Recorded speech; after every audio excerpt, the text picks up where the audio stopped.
right, please introduce yourself, state your name and DOC number for the record. My name Ivory Dixon Jr. My number 152850. All right, Mr. Dixon, my name is Brennan Kelsey. Along with me is Ms. Bonnie Jackson. Ms. Cheryl Renato will be your panel.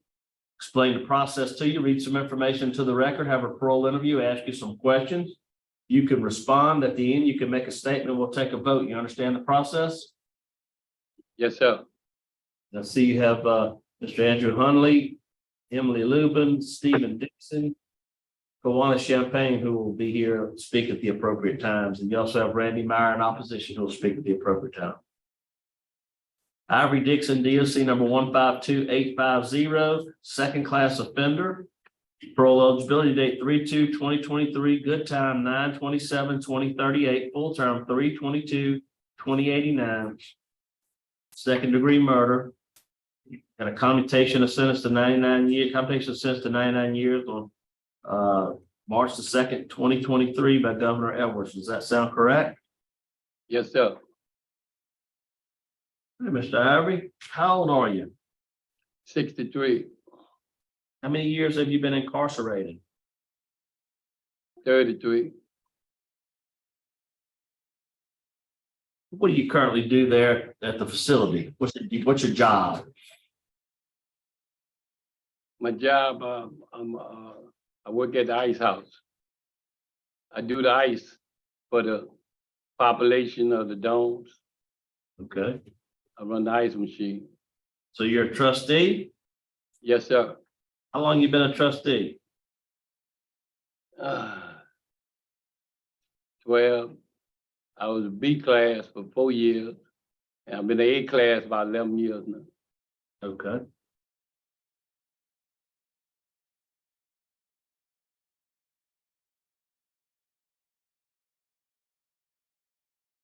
So, what have you taken any classes recently?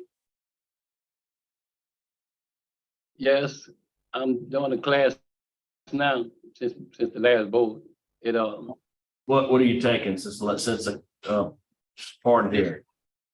This lesson is TOPUCU, and it stands for the only person you cheat is you. Okay. You getting something out of that? Yes, it's a good book. It's a good book. It's reframe your mind of doing right things in life. Okay. And you look like you had your last disciplinary write-up was in 13. Does that sound right? Yes, sir. What if you Yes, were sir. if you were to be released early, where would you go? What would you do? I'm going to a transition house, parole transition.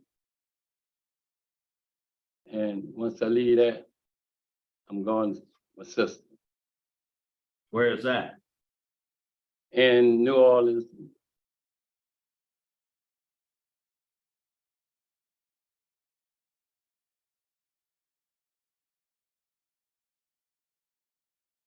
How old were you when you committed this crime? You were 20. How old were you? I was 29 when I committed the crime. I was 30 when I come to Angola. All right. Okay. And were you and I see you've taken a lot of classes. You've taken anger management, you've taken thinking for a change. Did you take living in balance? I didn't see that. Yes, sir. Did you have a drug or alcohol problem back during that time? Yeah, I was drinking and drugging. What kind of drugs were you using? Well, at that time, Clickums, some Clickums, cocaine. So what you plan to stay sober if you were to be released? I promised my daughter, she was 10 years old years ago, I never drank or smoked drugs or anything. I never, and then I want to really get out and go to a substance abuse or alcohol anonymous. Are you doing any of that in there? Yes, sir. You doing NAAA in there, or what are you Yes, doing? sir. Yes, sir. Yeah, How often do you do that? I go session on Tuesdays and Fridays. Tuesdays and Fridays. How long you been doing that? I started about 3 weeks ago since my new job I got. Have you done it before that? Yes, that's a bunch of my antithesis is. Right. So, but you started back since doing the ice? Yes, yes, sir.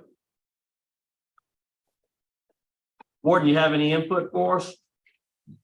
Yes, he is a trustee and he's a member of the Concept Club, which is a substance use club. He also did Malachi Dad. He has taken NAAA and the 12-step program, so he has been on the right track as far as his sobriety for a while.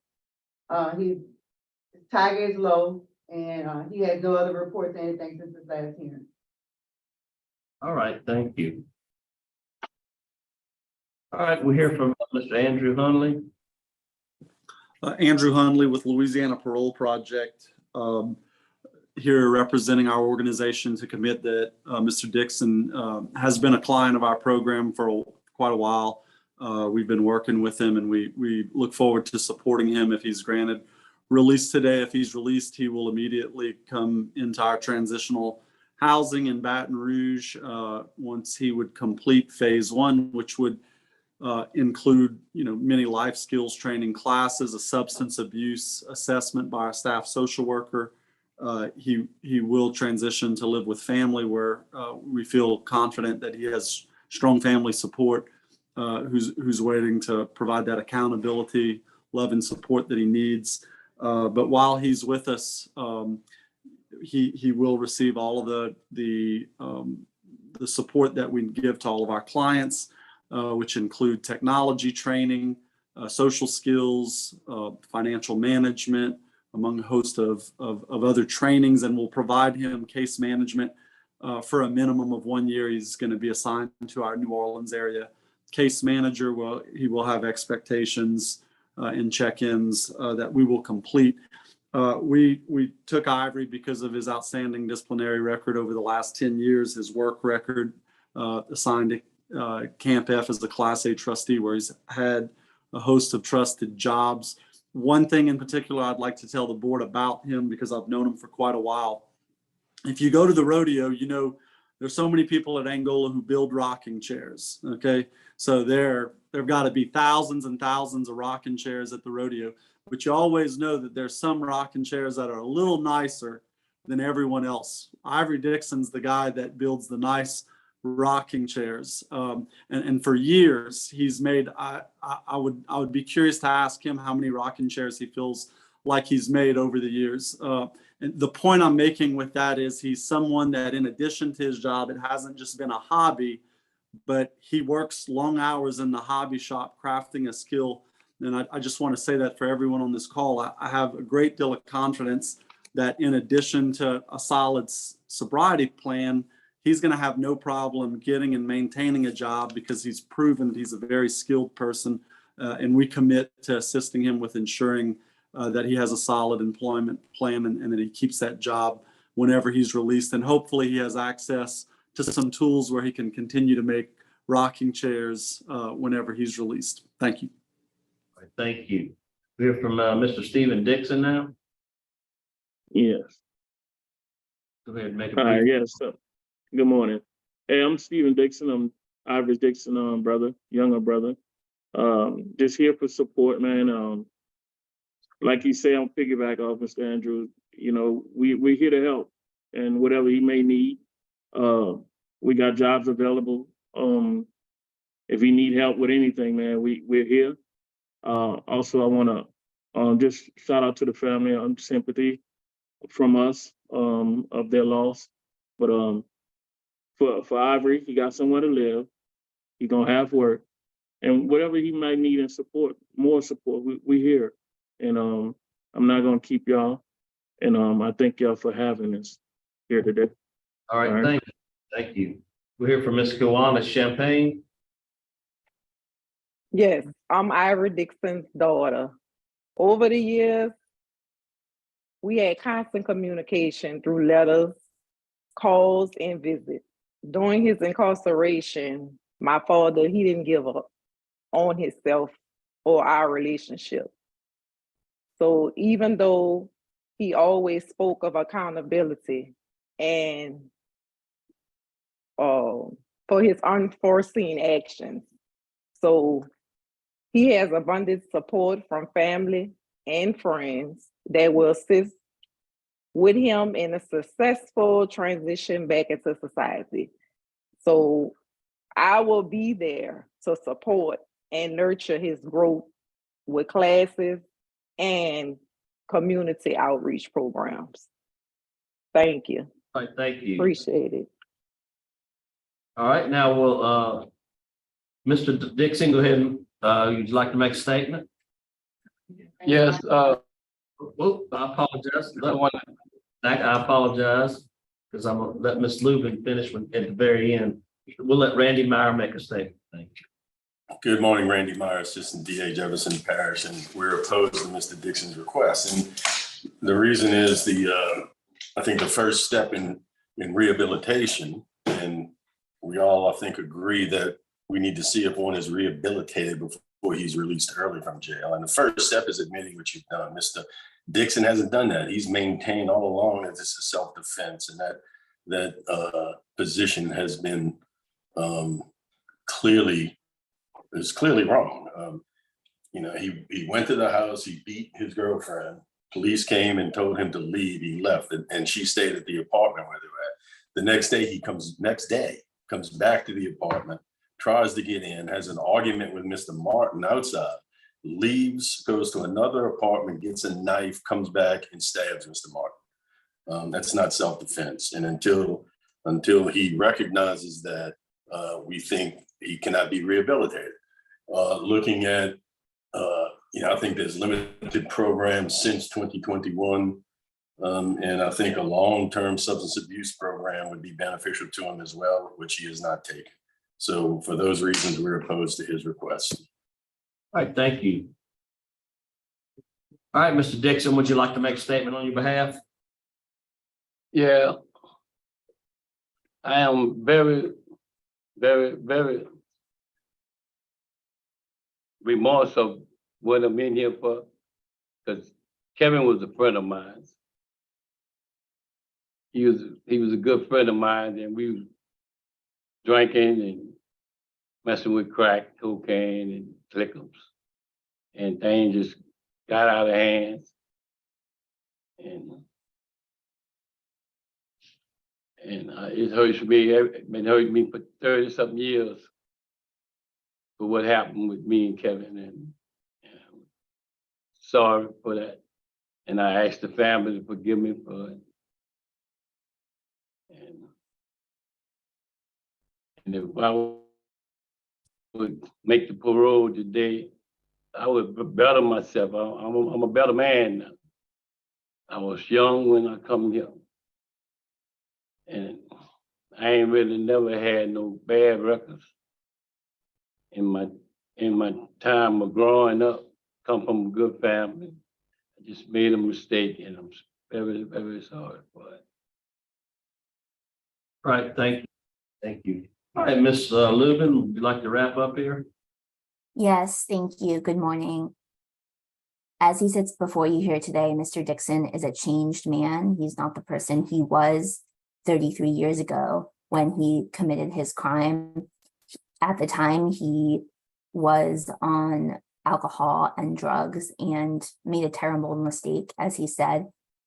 He has taken full accountability for his actions here today, and at his commutation hearing, he took full accountability for his actions for the crime of killing Kevin Martin. And he has taken accountability for decades while he's been incarcerated.